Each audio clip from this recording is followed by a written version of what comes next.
Hey guys, it's Sean. Just wanted to let you know that while we are filming this, time kind of got away from us, and this video ended up being very long. So this is actually part one of two. Part two will be up next week, so please stay tuned for that. And with that being said, thank you so much for watching, and please enjoy.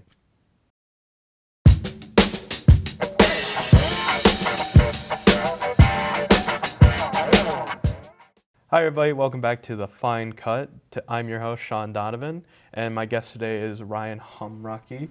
And today we'll be talking about the new Steven Spielberg flick, The Fabelmans. What was your favorite part?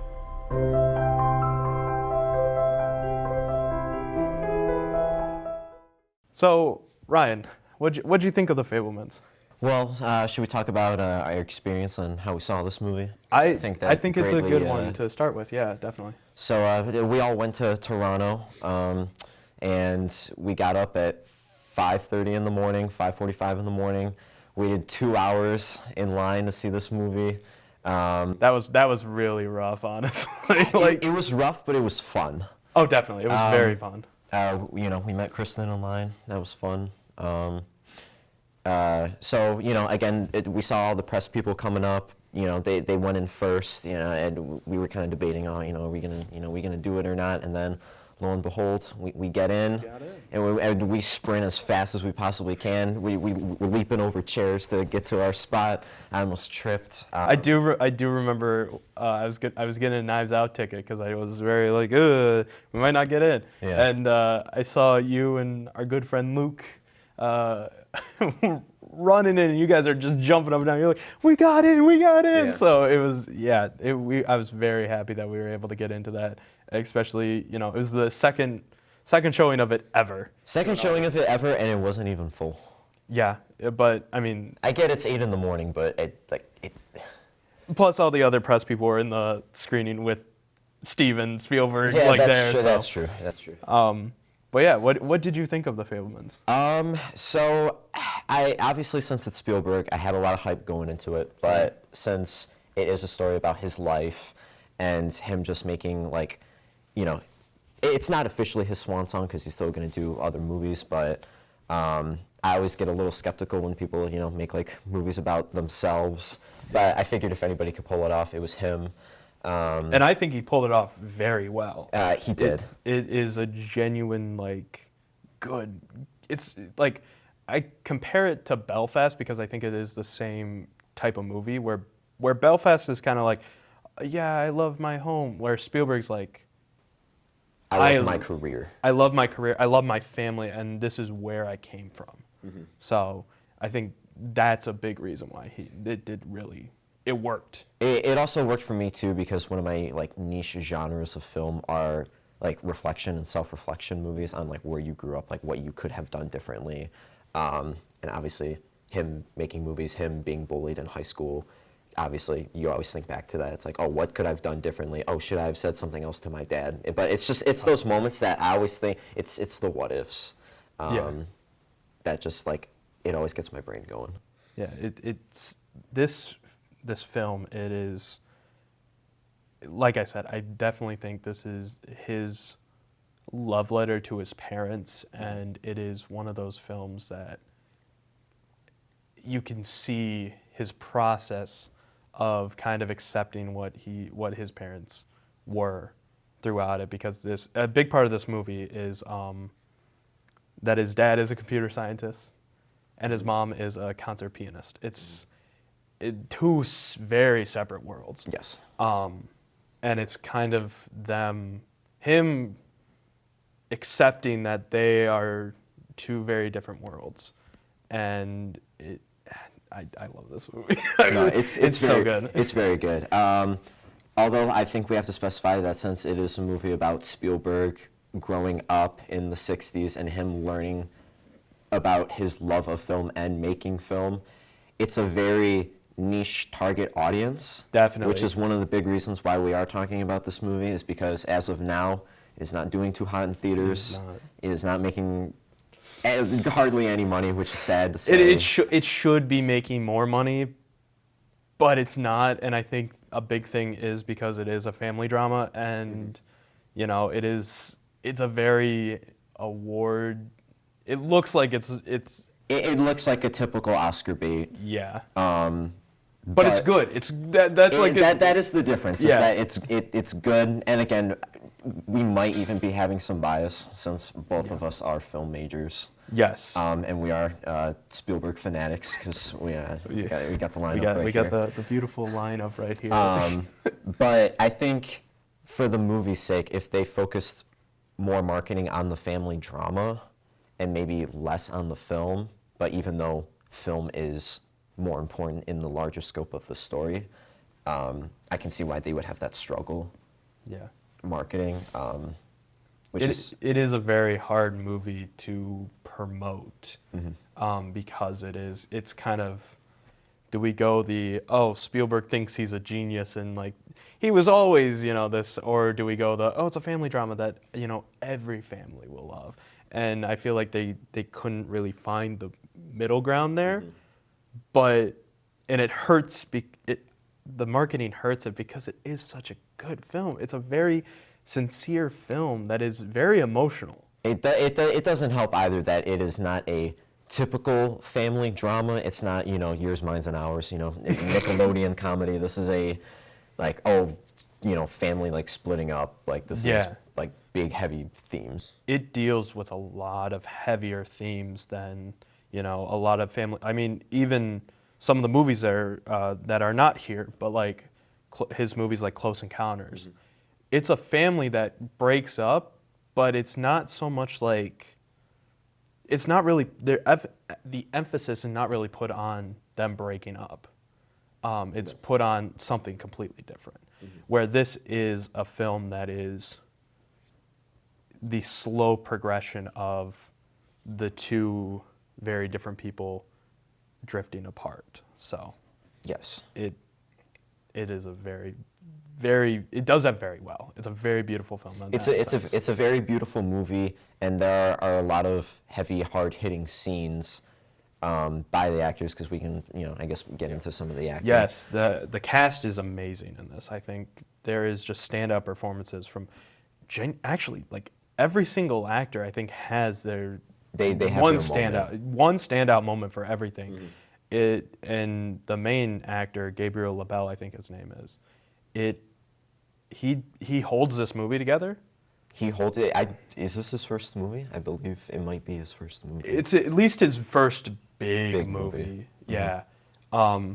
But like he has those standout scenes where like I think it's even in the trailer where he's talking to the Paul Dano character, which is the father character.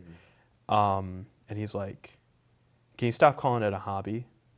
Like that is something that just like, I mean, even again coming from us since we're film majors, that line hits way more than it would for any other audience member. Yeah.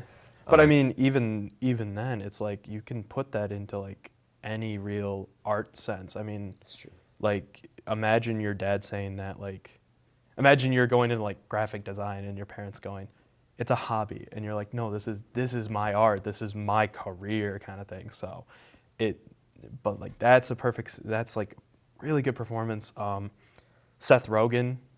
Really good in this movie. Seth Rogen has proven himself to be a good dramatic actor, Definitely. given the right script over the years. I didn't like the show Pam and Tommy, but he was good in it.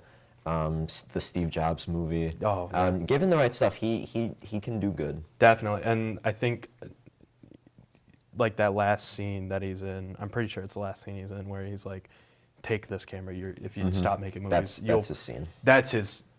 Like, when I say that." Each person has a big moment scene. Each of them does. Mm-hmm. Like even the side character, which we're gonna spoil the ending. I want to get to him.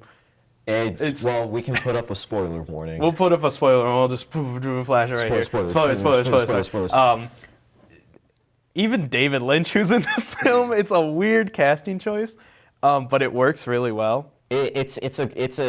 It's a weird casting choice, but in terms of what the movie is trying to say and accomplish, it works so well. But like even he has that one scene. Yes. He stands out very. You remember. I mean, it is the end of the movie, so like you'll remember the end of the movie. But that like the things he say still are in my brain, and we saw this in September.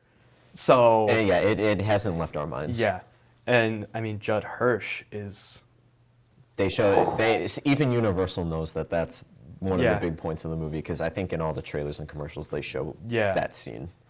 I think it's really just the meaning of the film. It is the art, the science. You gotta, you gotta find the balance.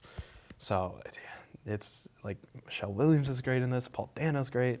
That's why I'm only, because obviously it's probably going to get nominated for Definitely. a ton of Oscars. So I'm hoping once that comes out, more people will get around to seeing it who just haven't had the chance or don't even know that it's out. I feel like a lot of people don't even know this is out right now. Definitely, Which is sad. I will say this: I want to put out a quick little thing right now. I think Spielberg's going to win the Oscar for Best Director. I know it's risky saying it. The nominations haven't even been announced, but I mark my words right here, right now.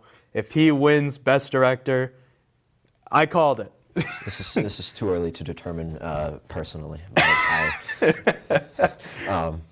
I'm marking my words right now, though. A nomination for sure, but I personally cannot see it, lock in a win.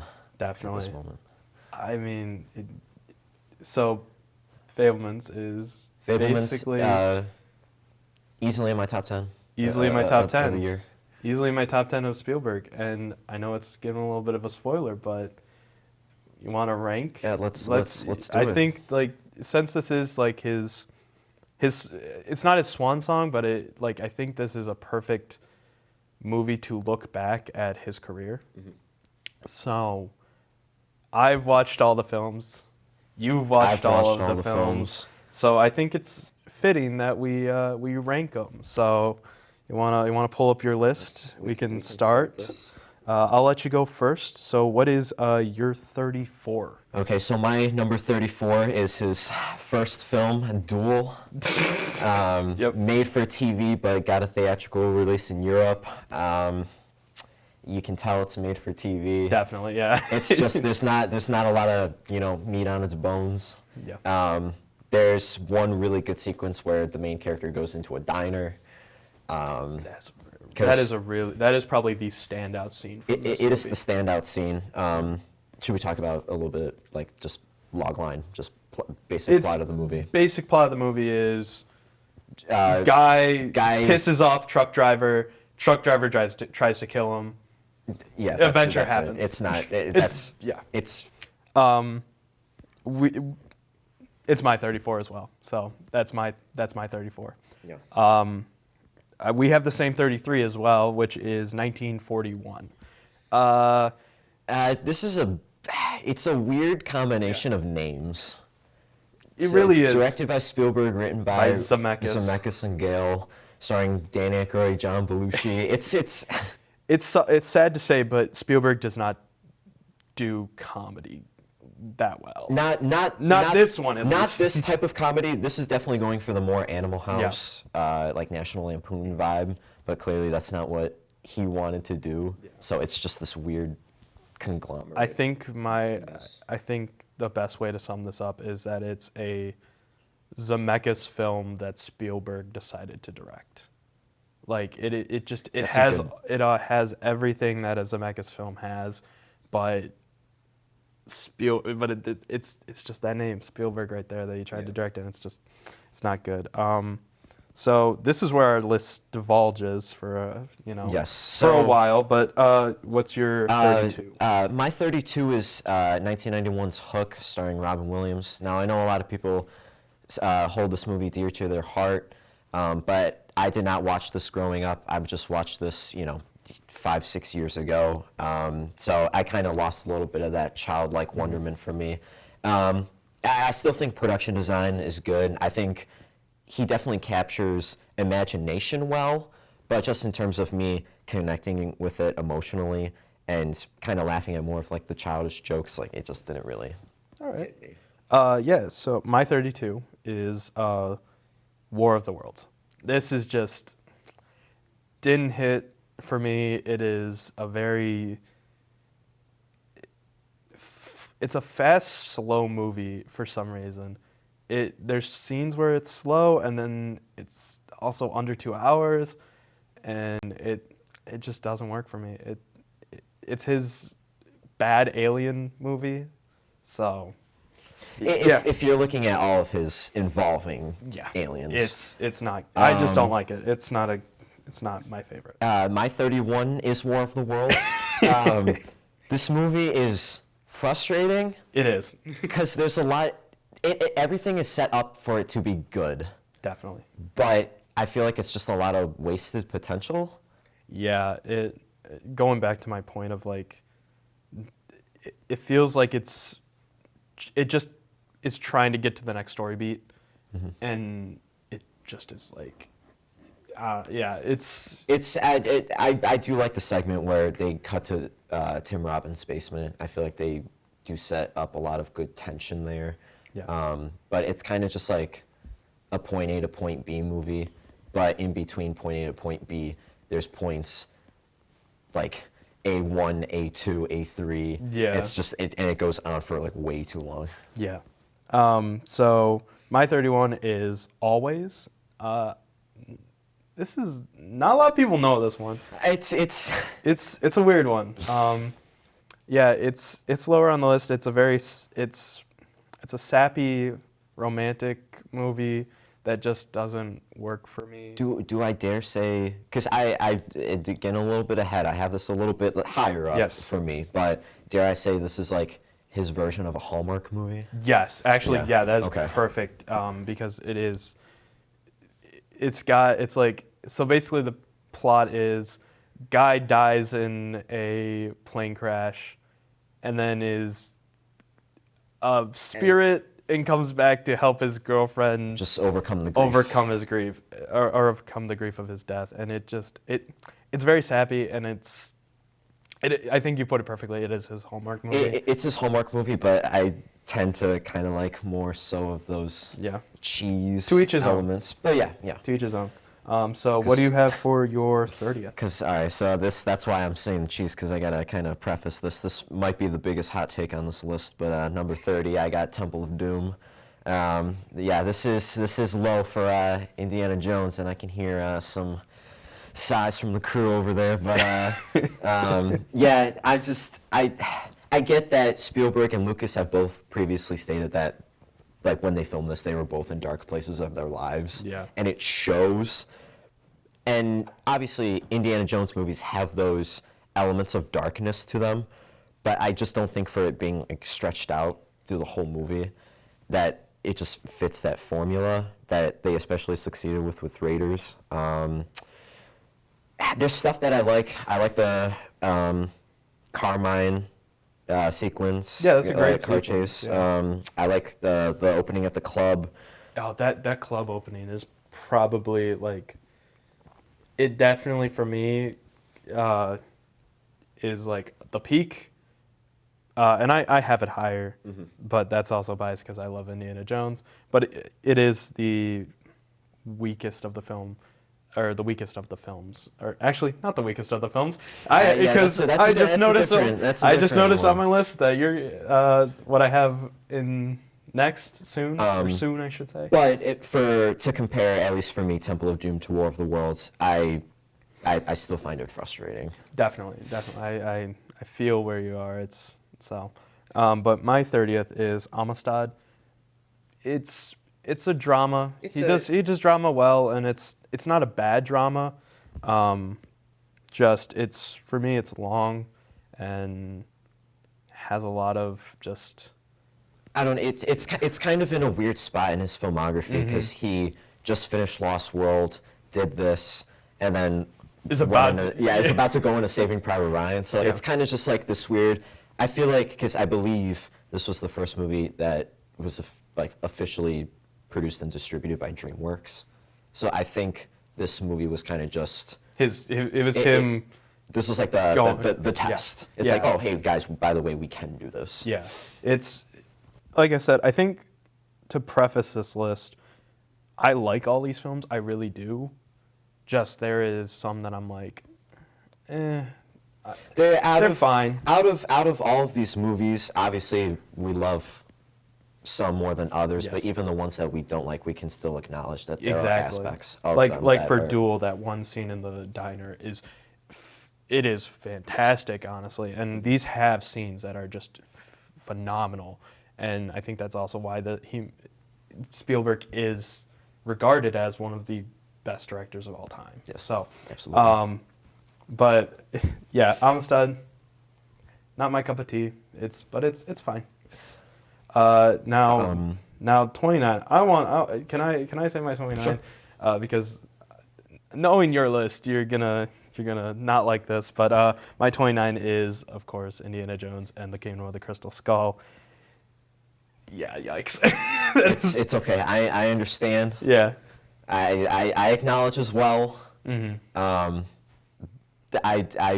But for like Raiders, and Crystal Skull, like those are just the ones that I watched the most as a kid, and I guess there was just excitement about seeing Crystal Skull at that time when it came out, and my dad being a huge fan of Raiders, like he made it out to be like the big cinematic event, like you gotta go see this. Yeah. Little 7-year-old me just couldn't contain my excitement. Yeah. But yeah, I for Kingdom of the Crystal Skull, it's one of those movies that I think is just like it's like War of the Worlds, where it's just going from A to B, and it's just kind of it's trying to get to that one, and it's just Again, it's a struggle to get there. but also like it has those sequences where it's like yes, definitely, done well. But I think the chase, even though it's it's CGI from late 2000s, but even then I was really engaged during that part. I was like, okay, this is awesome. Like like Shia LaBeouf like fencing. It's like, okay, that's really especially cool. Towards the end, the fire ants. Yeah. and they're all just surrounding India, Exactly, and yeah. the Russian dude. What's your 29? My 29 is Munich. I know that's kind of still a lot of people like that one. Yeah, that is high up for me. So. I just thought it was long. I'm always down for historical dramas. I prefer his other ones that he does later on, and we'll get to that period. Yeah, of course. But I can kind of just see kind of like Amistad. You can kind of just you see where he's going with it. And then again, maybe too, it's because since I didn't know too much about the subject, that's why I kind of didn't have as much interest. But I mean, again, it's still solid in filmmaking. Just one that I don't think about or go back to. Yeah, that's understandable. When it gets to mine, I'll gush over it. But Okay. we also have the same 28. The color purple is our 28th spot. It's fun. It's fine, or not fun. It is not fun. It is not fun. It's a fine film. Yeah, I mean.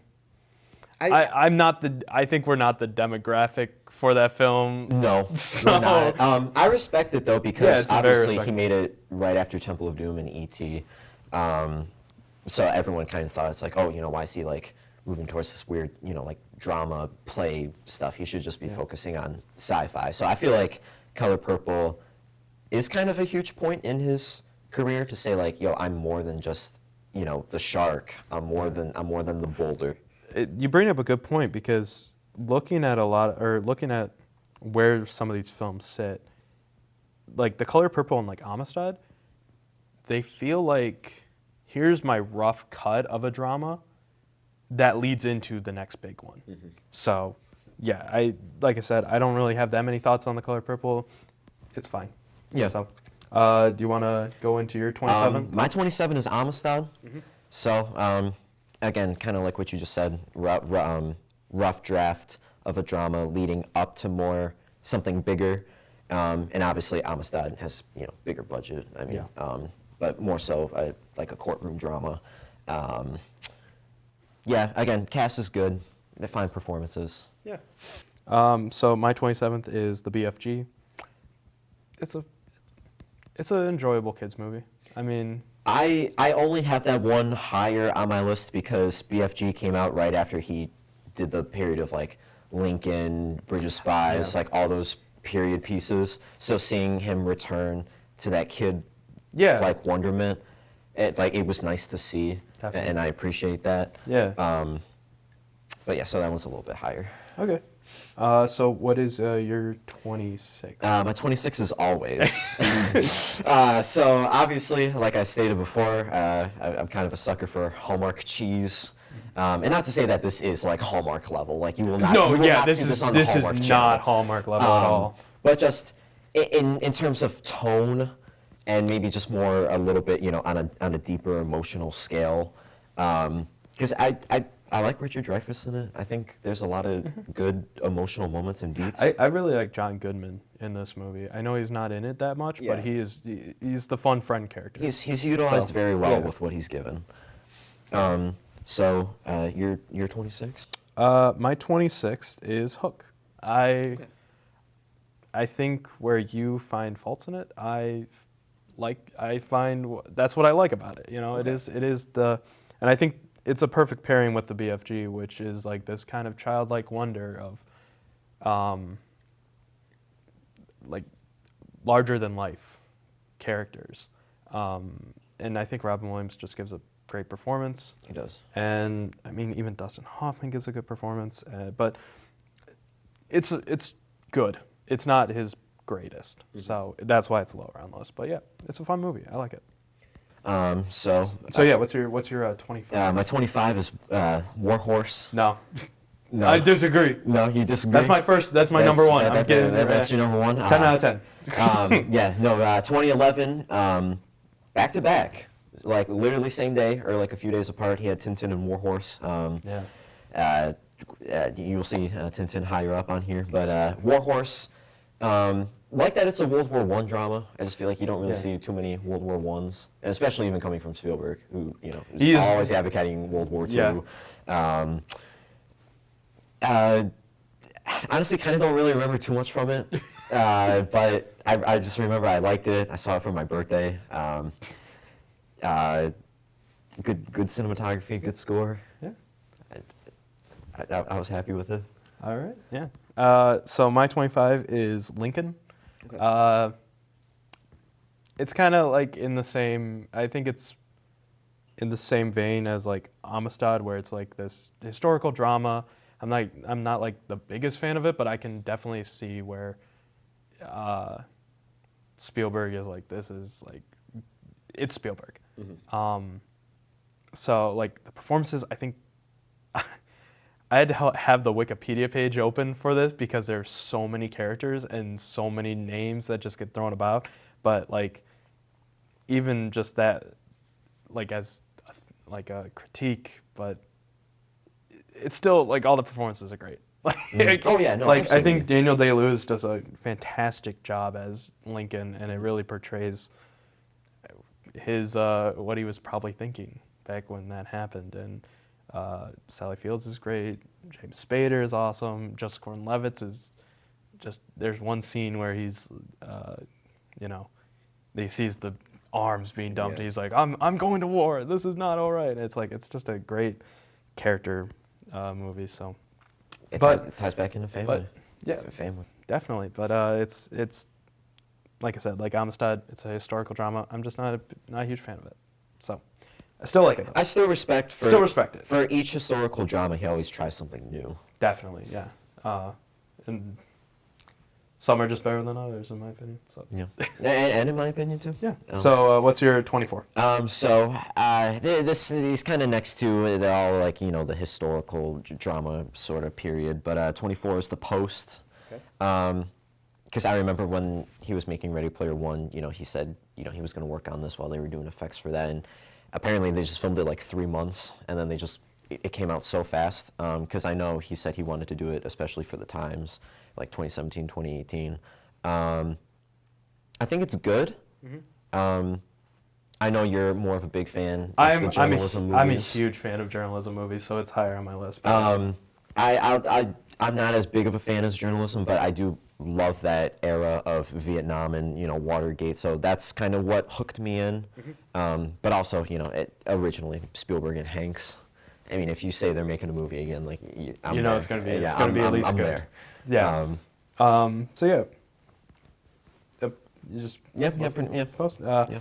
So my 24 is The Terminal, another Hank Spielberg. Okay. Yeah, Terminal's fine. I think in the next like 3 is gonna be they're just fine. They're just fine. They're fine. They're good movies.